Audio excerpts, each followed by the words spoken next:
Holy mackerel socks. Michael, we are coming in hot off the presses, baby cakes.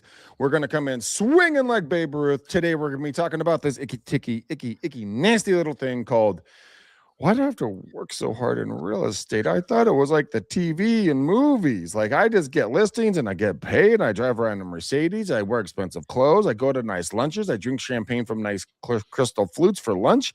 My clients love me. There's never any infighting. Everyone respects me. What is going on in my life, Michael? Why am I not getting that?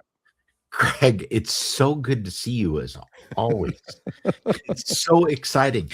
And, you know, I think in all fairness, we have to draw this out and let people know that I came to you and I said, Greg, I'm working too hard. Yes, he did. This is a job.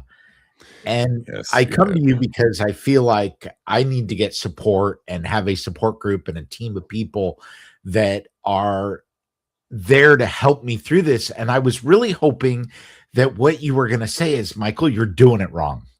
You're doing it wrong. It's supposed to be hard. And instead you said, Michael, it's work. What'd you expect? And I think that's what we're talking about today, Greg, is we're going to talk about why people need to follow what Greg McDaniel tells them to do. Yes. Even though they, one, don't want to do it. No. Two, it is work. Yes. And three, and this is the important part, it's a lot of work. And it's not going to stop, Michael. It's not going to stop. Technology can come along and help us walk hand in hand, like like a child, an elementary school kid on a walk outside of the school grounds with parental guardians. But at the end of the day, guys, you made a decision. All jokes aside, you made a choice. You said, "Okay, I'm going to do this type of industry." And I'm going to do real estate because I can make a lot of money. I like people and I love homes. That's literally the answers I get every single time when I ask people, why did you choose this bone crushing, meat grinding industry? Because I love people. I really like houses. Okay, congratulations. That's not going to sustain you. Why did you get into this business? What's your why? What's your reason? What's your issue? Like, what is pushing you at midnight or 3 o'clock in the morning? I don't know. Yeah, there's a serious freaking problem. Because the number one thing you need to do, Michael, is immediately understand what's going to be on those bad days. You lose a listing, a buyer contract falls out, a deal explodes at the very last second because the buyer went and bought a fifth wheel and completely screwed up their credit 2 days before they were going to buy this new house. And you want to just go bananas. Yeah, exactly. Just wait, delay the purchase. Yeah. But those days, what's your why? So, Michael, let's go back to you. What is your driving why? So let's talk about why a lot of people get into the industry first, Greg. I think a lot of agents. What's your why? Hear me out. Okay. A lot of agents get into real estate because they know somebody that wants to sell or buy something. And they're like, this is easy money, right? I had a great job. I was vice president of technology for a very large real estate company. I've founded real estate companies. I've been doing this for 30 years. And I said, you know what? You're going to love this one, Greg. My why is I said, real estate can't be that hard. Look at all these people that are doing it and they're making a lot of money. I said, how hard could it be? How hard is it? Okay. So then I got old. And I decided to do this full time. And I think that when you ask how hard is it, it's way harder than I thought. And it requires way more consistency than I ever would have imagined. I think when I used to sit through your training, and I used to take Greg's training, just so everybody knows, I would take what Greg told me, I would put it into proper English, and I would create presentations so that Greg could stand up in front of people. And, just because sometimes you have to mess with Greg, I would put in slides that he wasn't expecting, but that's okay, right? He was able to go with the flow. But I would listen to his training, and you all know that he said, take these business cards. 25 of them. 25. He said 25. I think for me, he said 5. because Said I remember 25. throwing away whatever it was. I took them and I threw them in the trash. I said, I'm not going to go do this, because the minute I walked around and started knocking on doors and getting rejection, it became real work to me. And I think, Greg, that's the part that I want to talk about today, is that this isn't a 9-to-5 job. Nope. And it's not even a 5-day-a-week job or 40 hours a week. It's about more than that. And what I'd like to do is go back, and our training used to be called Agents in Motion.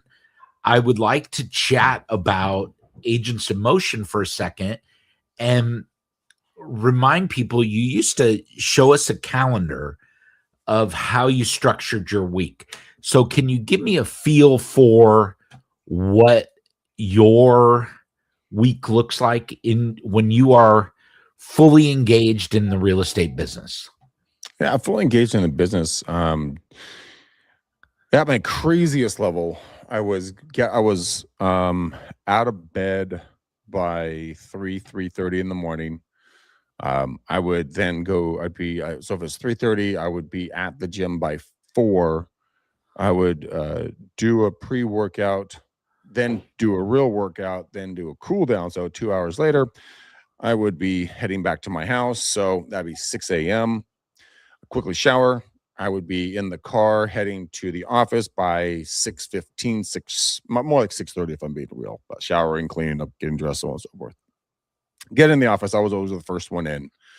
I would turn on the coffee maker, get my computer going. I would start reading, listening to different books like Audible and stuff like that, getting some stuff in my head, listening to different podcasts, kind of getting grooving. And then my day would start. I would start recording around 7:30-ish in the morning. So I'd record for about 30 minutes. So I'd be at 30 minutes in the morning.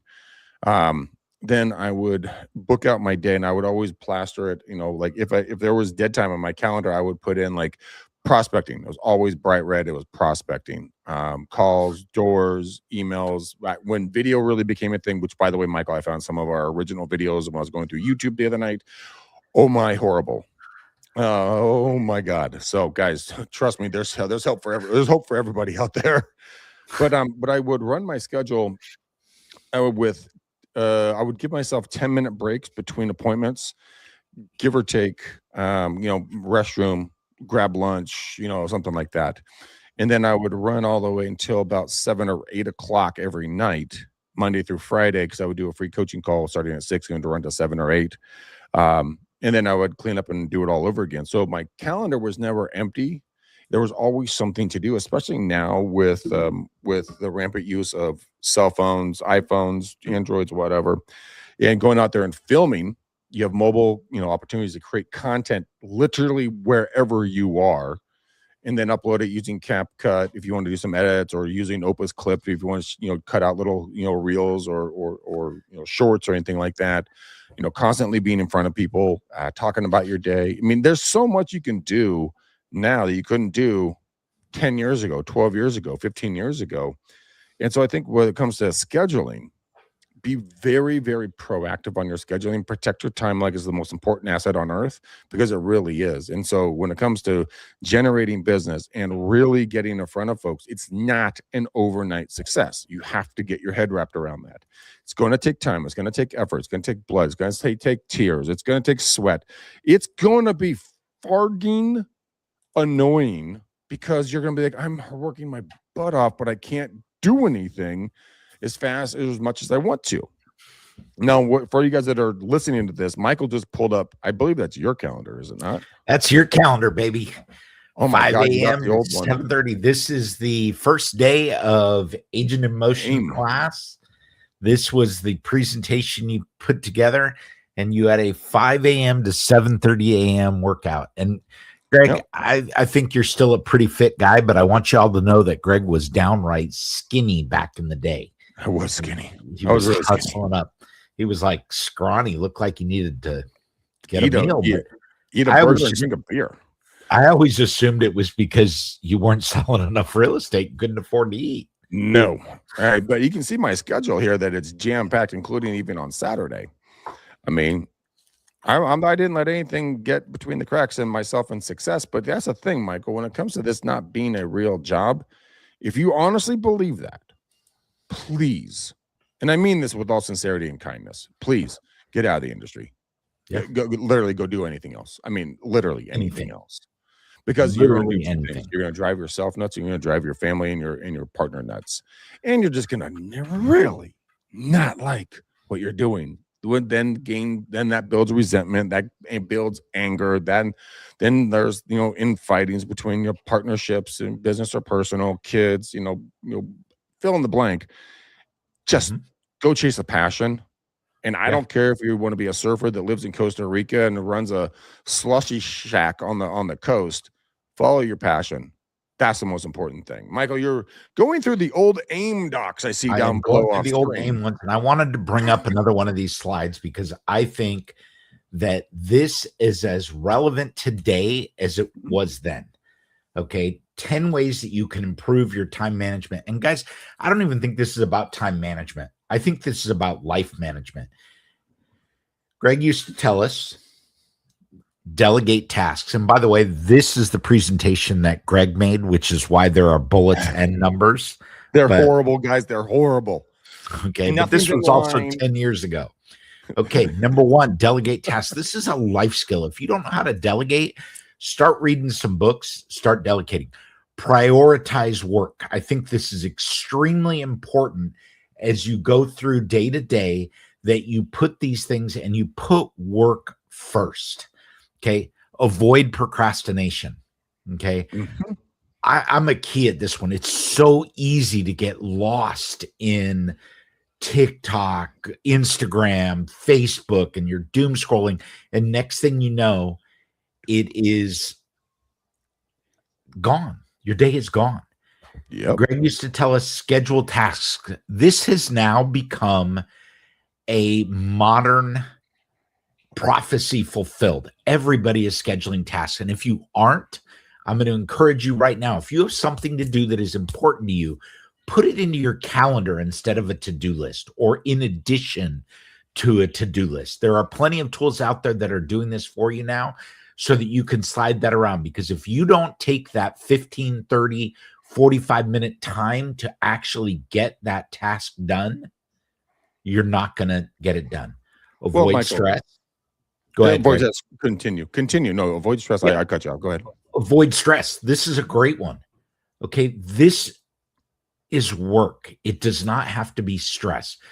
Greg and I were talking about this the other day. Nobody has ever died because you didn't rush to get something done, right? You need to schedule. You need to not procrastinate, and you need to do what you say. I'm going to just get through this, and Greg, and then I want to talk about it. Set up deadlines. Don't let yourself lag on things. Avoid multitasking. This is to a point. This industry requires multitasking. You've got to be able to work and drive.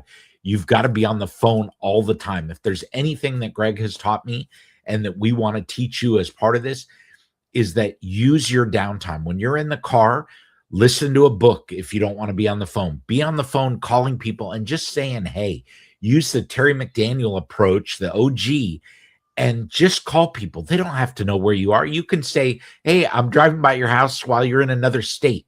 They will not know the difference, but they're going to know you care. Just make sure that they live in the same house that they used to. So you're not, they don't say, oh, which house?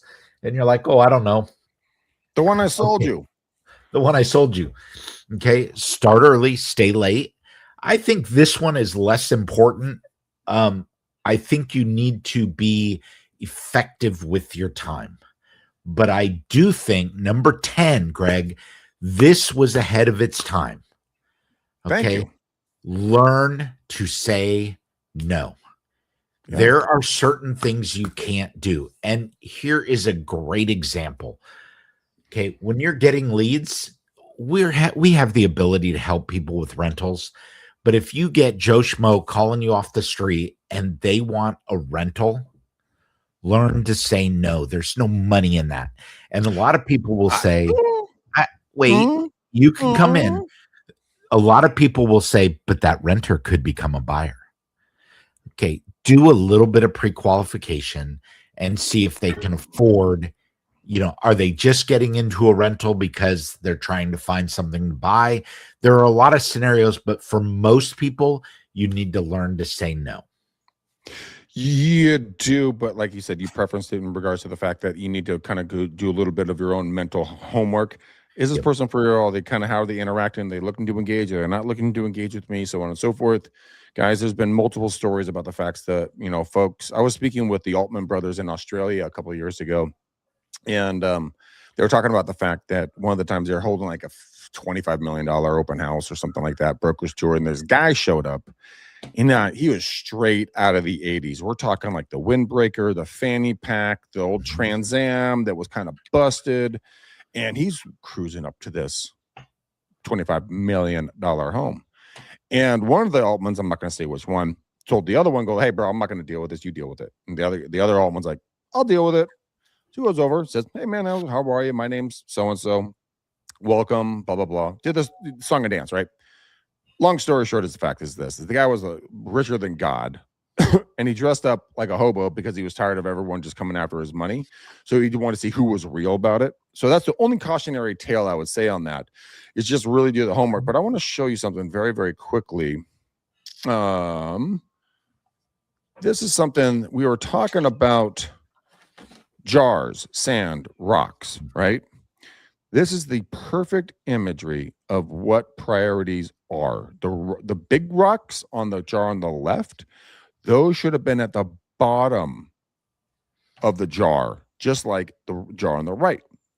Now, why is that important? The big rocks are the big priorities in life. The smaller rocks are the smaller priorities in life. The sand is what fills in around those rougher edges where you can fit the time. Then what's they don't have in this one, then you take it after you fill it up with rocks and sand, then you take a cup of water and you fill it in even more. Now everything's consolidated. There's not an inch of space not being used, right? But then you crack a beer and you enjoy the beer and you put it right on top. Now the beer is purely because you need a little work, a little rest after all that work. But the imagery is there. Prioritize your tasks, fill in the filler shit, right? Then take the water, break it all down, make it all work together, then have a beer on top. So, Michael, let's go into the next slide that you have built for us, because I know you're going through the AIM programs. By the way, we're going to bring back AIM, and we are going to bring it back 2.0 or 3.0, because we're going to make this thing look awesome sauce for you guys. Okay, so the next part that I want to show off here, Greg, and I think this is important, is God, the business hasn't changed. What people do to get business hasn't changed at all. No, you just have to do it. When you look at this, what were you talking about, Greg? This is actually day 2. So the first day was get in there, but we talked about pros from day 1. Now we went in and talked about where do you find listings? Where do you find prospects? And this is where Greg told us, go get your cards and hand them out. Yeah. Okay. Go get the cards. Guys, here's the cool thing. Michael, let's take this from 10 years ago or 15 years ago, however long ago that was made. These iPhones and these smartphones we have were not as powerful back then. Social media was not as prevalent as it is now. I mean, if not on it, you're basically dead to the world and your clients. Here's the coolest thing. Michael, do you want me to give you the best piece of advice that I think you're going to love that you'd never have to do again if you don't want to? I don't have to cold call. You don't have to hand out 25 business cards anymore. Do you want to know what you can do instead? Oh, and it's free, by the way. And you can do it at front door. You can do it without having to leave your house. You can break through gates. You can get through barriers. Okay. And you can have conversations. All while sitting in air conditioning. I'm listening. You create a long form video or longer form. So let's say for you, it's 3 to 5 minutes. Yep. Got a subject matter. You go to Opus Clip. You have it clipped up, or you go to Discord or whoever you like, right? You cut it up and you have it into little clips. And you push it to all your social media, little shorts, right? 30 to 60 seconds, somewhere in there. Then you watch it, you let it percolate. Now, everybody that looks, views, comments, reacts to that video is an opportunity for you to spark a conversation.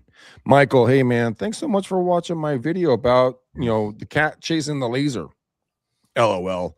Hey brother, been a long time. Let's get together. I'm buying coffee. Where do you want to meet? How's your week look? Meow. Over to you. Do that 25 times a day. The algorithm's going to build up. It's going to know that you're being friendly and social. It's social media, right? Be social. Don't talk at me. Talk to me. Talk with me. Right? That's all you have to do. Like there's agents in LA that I've been following for a while, and they follow me. And there's one chick, very nice gal. Now, I've never met her, but she was doing something. Woman. Oh, not chick. It's okay. This agent in LA, we started talking about wholesaling and flipping and what areas are working for her, blah, blah, blah, what's for me. And a conversation started. Never met her in my entire life. I'd probably walk past her. I would see her big. Oh, that chick, look, that woman looks familiar. See, I corrected myself. Sidestep that landmine. And it's the coolest, easiest thing to do. They can't say no to you, Michael. They can't shut the door on you. The only thing they're going to do is not respond. But guess what? The algorithm already saw that you interacted and they interacted with you, which is going to serve you up more. Now you become more relevant. There you go. There's the 3.0 version of handing out business cards. Still hand them out, though, by the way. Okay, so now let's talk, because we were ahead of our time. Let's talk about one of the things that I will still preach to this day. 48% of people never follow up. Ever. And Greg, I got to argue. I would bet you that the number in real estate is way higher. I would probably agree with you on that. And I want you to talk a little bit about what follow-up means to you. Are you sure you want me to go down this rabbit hole? I do. You're going to be involved. I know. All right. So let's go back to the handing out the cards. Did you ever go up and follow up with the one lady that you talked to at the door? No, I didn't. All right. So but I have a good reason. Guess what category you fall in? But I have a very good reason.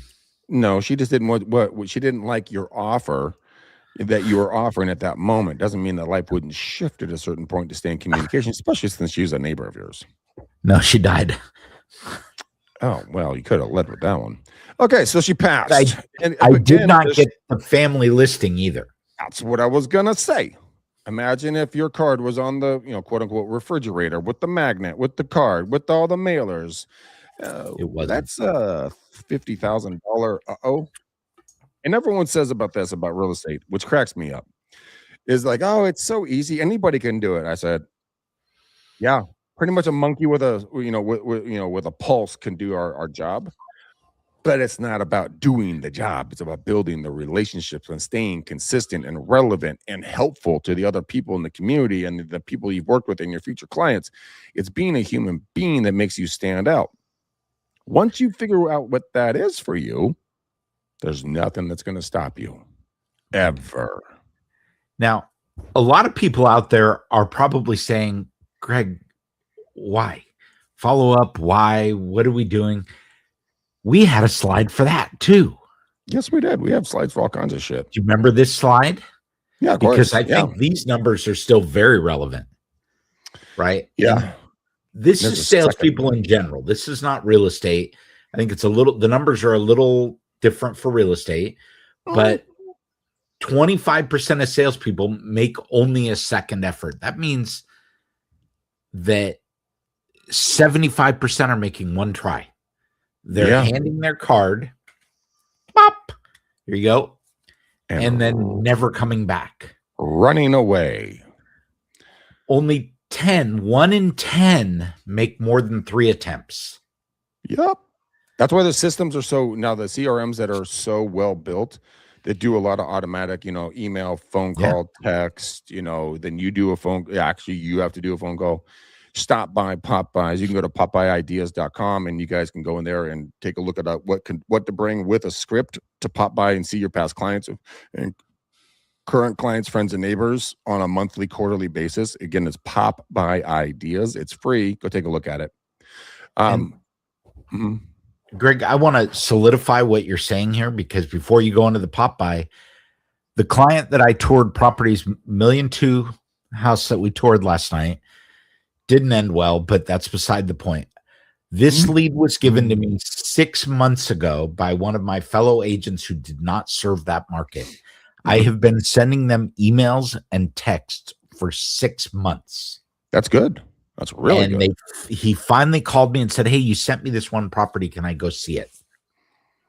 Michael, you fall in the 80% category. I use tools. I use AI. You do, and that's the important thing. You can rig this thing any way that you want. Yep. But you are the person that between the 5th and the 12th contact, that's where 80% of the sales are done. And Michael, you did that. You did the hard work. And now, yeah, there is, that little stigma in regards to like, well, what if they don't like me? If it doesn't work out, why should I waste my time? Because you know what? If you don't do it, somebody else is going to trip, fall, and land right in that seat where they're going to get paid after you did all the work because you stopped at the last second. Do you really want to be that person? No, you don't. I can answer that for you. Never stop. Until they tell you to take a long walk off a short pier, keep following up. What do you got, Michael? I see you bumping around over there. You get some more bumping around looking. I think we talked about the CMA. We talked about title. Just so you all know, we did talk about the OG. T. Diddy, the Grandmaster. So we did talk about that.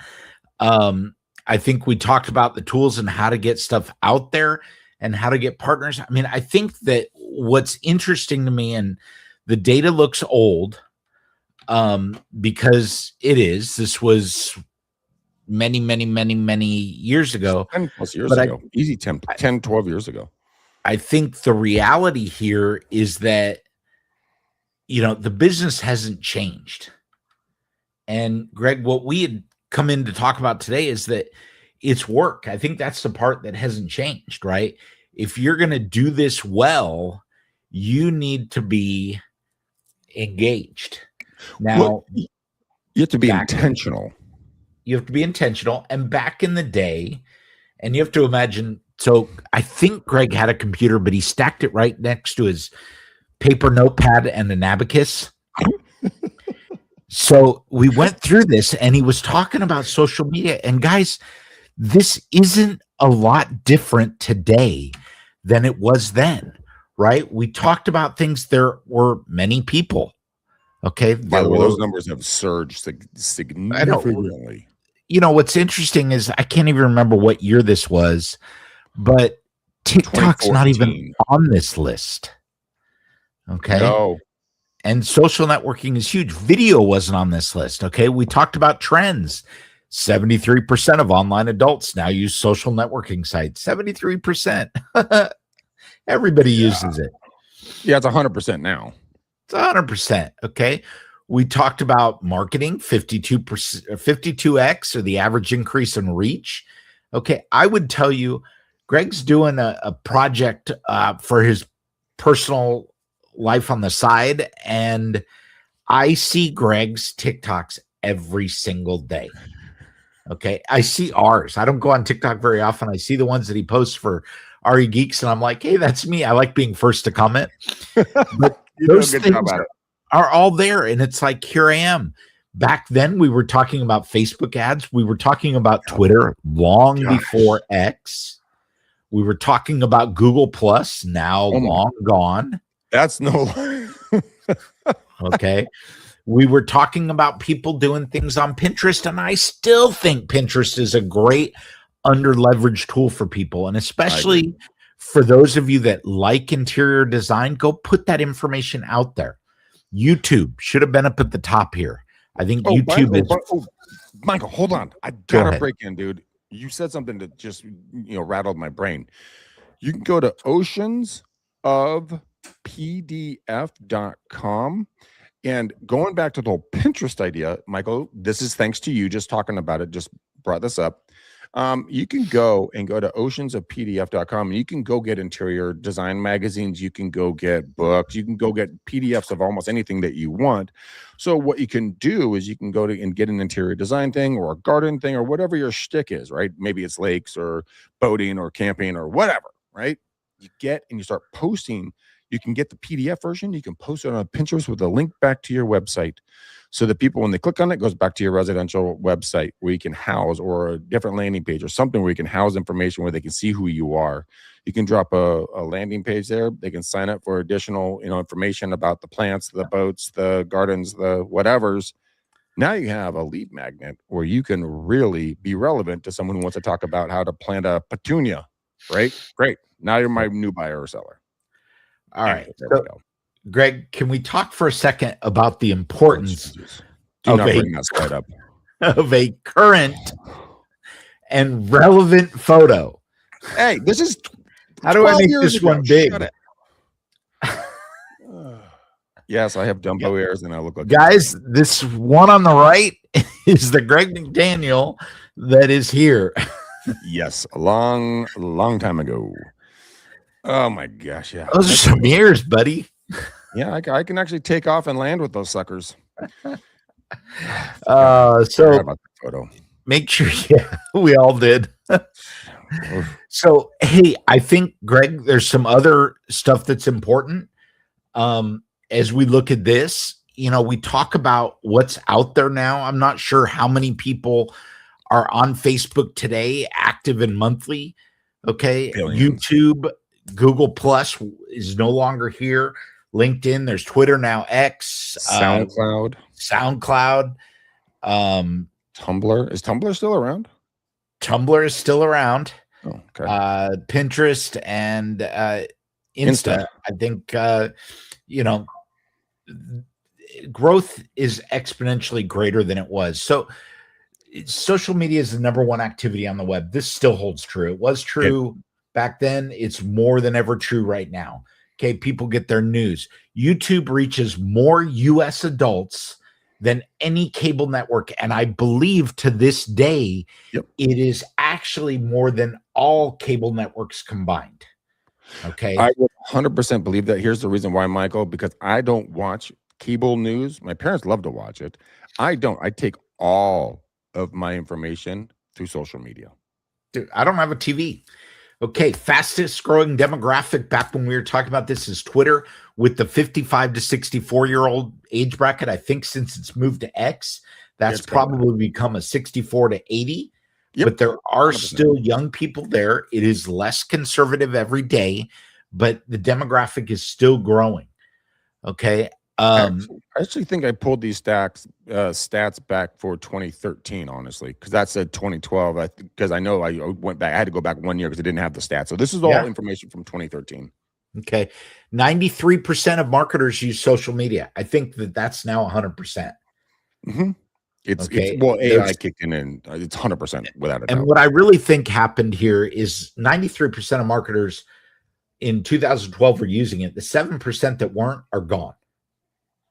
Right? Those people are no longer here because you just can't. I think that this is important to know. 68% of Instagram users are female. 70% of Google Plus were male. I think that in most cases, and Greg, I don't have current numbers. We should probably get some current numbers. We're going to rerun this whole thing and do a whole presentation. Yeah. But guys, keep in mind the AIM program that I built is a month-long program with two 3-hour days a week to get all this content out. So this is a long program. Yeah. But I think what holds true here before we go on is we got to come up with the number of female versus male buyers, because it's going to be heavier on female. It's going to be heavier on females. And I think when it's a husband and wife that go in, it's still the female buying. Chuck, what link? The PDF link. Put the PDF link up there, Greg. PDF link. World of what did you call it? World of PDF or? Oh, that one. Okay, that one. So Michael, keep going. I'm going to get this one. Yep. Okay. 41% of internet users who make more than 50,000 per year on Pinterest. Okay. No. That's irrelevant now. You can't live on 50,000 a year almost anywhere. All right. So YouTube statistics for 2013. Okay, it's the second largest search engine in the world. It is now by far the first largest. Okay, Greg, just Mike, in case. I gotta grab the door. You run this for 1 second. I'm sorry. Yep. I'll be right back. Okay, there he goes. So, looking at this, YouTube has quickly become the number one search engine, and the number one search term is still how to. So if you are looking for how-tos, you are going to end up on YouTube. Okay, why should you use YouTube? The numbers back then were huge. They're even bigger now. It's 50x easier to get a video to rank on the first page of Google if you have a video that goes with it. Okay. And that's still pretty much true. 40% of people respond to visual information better than plain text. I think nowadays that number is much higher as well. So this goes on and on. It was pretty interesting. We did a lot of talk about YouTube and how to get business on YouTube. And I think we need to keep focusing on getting video out there, because the other thing I want to remind you about video, and part of the reason that Greg and I both love doing this, is the video doesn't go away. If you create a YouTube video today, it's going to be there tomorrow. It's going to be there next month. It's going to be there next year. I have some videos of Greg that I need to put back on YouTube. I had closed the channel down where he looks amazing. He used to wear these super tight shirts, dress shirts. Those were really tight, Greg, even for then. Dude, they were custom shirts, and I was thinner, so it worked out well. It didn't look like I was wearing like a circus tent around all day long. It looked like he was wearing a nylon. Okay, moving forward, Mr. Castro. Moving forward. All right. So, Greg, I think we get it. People are using YouTube, and we're using technology, and they're treating this like a job. We're coming up on that 40-minute mark. So I think the importance of this show, what we were trying to explain to you guys, that one, the technology hasn't changed. It's gotten better. The names have changed. We have TikTok. We have Opus Clip to help with the process. But overall, what people have to do day in, day out has not changed from the presentation that Greg had to do 15 years ago. Okay, 15 years. This industry is not changing. It was work then, and it's work now. And if you put in the work, you are going to get the rewards. And I think, go ahead, Greg. But putting in the work, Michael, is the hardest part, because and this is not me joking around. It requires you to show up every single day, work like there's no tomorrow. And you know what? You're going to have really shitty days. Yeah. I'm just going to tell you this. Really shitty days. Yep. But you have to remember the good days and keep going. And you have to have that why. We're going to circle all the way back to the original part of this conversation of what is your driving why? What is that reason why you get up on a rainy day and you go show homes? Yeah. Why are you showing a house, 2 days before Christmas to someone 45 minutes away from you? Because you have something that gets your ass out of bed every day. It could be you're supporting your family. It could be a health concern. It could be an elderly parent. It could be feeding your ego, and you have to be better than your ex, and you have to show them that they missed out. It could be whatever. Could be then commission. You execute and you move forward on it. Well, hold on. A very funny story. Then we'll talk about commissions very fast. I was kind of a chunky monkey, a little flabby flab, and super white, like mayonnaise white, right? And I broke up with a chick, and I broke up 15 plus years ago, 17 years ago, a long time ago. Saw a photo of myself. I was horrified what I looked like without my shirt on. So I made a decision, Michael. And my why was this. I made a decision. I'm like, you know what? I'm going to hit the gym every single morning. I'm going to be ripped. I'm going to be tan. I'm going to be just plickety plow, right? I'm going to run into her in a bar, and she's going to regret it. It actually happened. Oh, it no. actually happened. I was out with my buddies one night, and we're hitting this bar up in this city that we like to go to. And my buddy's like, dude, that's so-and-so. That's so-and-so. That's so-and-so. And I'm like, fucking game on. And I'm like, hey, so-and-so, how you doing? And the look on that individual's face was like, holy crap, I screwed up. Here's the fun thing. You can do that in business. You could, that person that tried to kick you out of their territory, like, this is my area. It's like, really? Do you have all the deeds? Yeah, you do own all the properties? If so, I'll leave. But if not, shut it. Show people that you're valuable and never stop, because the commissions are nice. But staying persistent and consistent and showing up for somebody in the dark day when they're having a rough one, going through a hard time in life, but you show up and help them, that's what this business is about. And that will push you forward. 100%. All right, Greg, we're up against that window. So I am going to start by saying thank you, everyone, for showing up. Be sure to like, follow, subscribe. Even if you hate us, we would appreciate that.